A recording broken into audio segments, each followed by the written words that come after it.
नमस्कार दर्शक बंधु मु लेस्टक रे आपण मानक स्वागत जनाउछि। हाय फ्रेंड्स, एबे सहजरे मिल जिवो एलपीजी सिलिंडर। आपण मानक करियाको पड़िबो एही काम। आपण माने खूब भल भाबरे जानिथिबे सबुआडे एबे एलपीजी गैस र समस्या लागि रहिछि। ईरान संघर्ष एवं मध्यप्राच्य उत्तेजना मध्यरे गत किछि दिन धरी भारत रे एलपीजी सिलिंडर को नहीं बड़ आतंक देखा देइछि। तथापि वर्तमान समय रे परिस्थिति धीरे धीरे नियंत्रण को आसिछि। तेबे सरकार एवं गैस कंपनी गुड़िक बुकिंग एवं सिलिंडर वितरण करिवारे सहयोग करिवा पई निरंतर कार्य करुछंती। किंतु डीलरशिप एवं स्थानीय दुकानक द्वारा कला बजारी संपर्क में अनेक स्थानरू अभियोग आसुछि।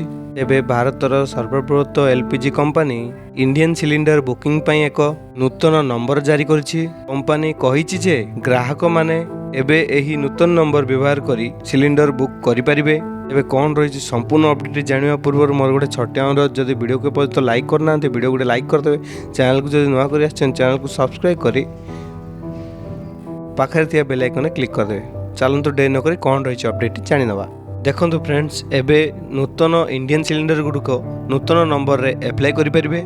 तेबे एथि मध्यरु प्रथमटी होची मिस कॉल नंबर, जहा कि आपण माने 8972256667 रे मिस कॉल देई आपण माने सिलिंडर टी बुक करि परिबे। आउ तापरे जहा कि आईवीआर नंबर होची कि 8391990070। एहा छडा पूर्वरु जहा नंबर गुडाक रहिछि ताहा मध्य कार्यकारी रहिबो।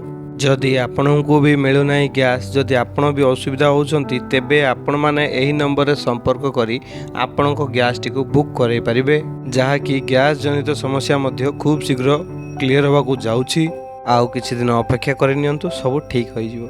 आउ आपण माने हमको कमेंट माध्यम रे जणांतु कि आपण केउ जिल्ला रो देखुचंती वीडियो टी को। एहा तला फ्रेंड्स गोटे छोटे अपडेट। जदि वीडियो टी आपण माननको भल लागिछि वीडियो गोटे लाइक करिवे।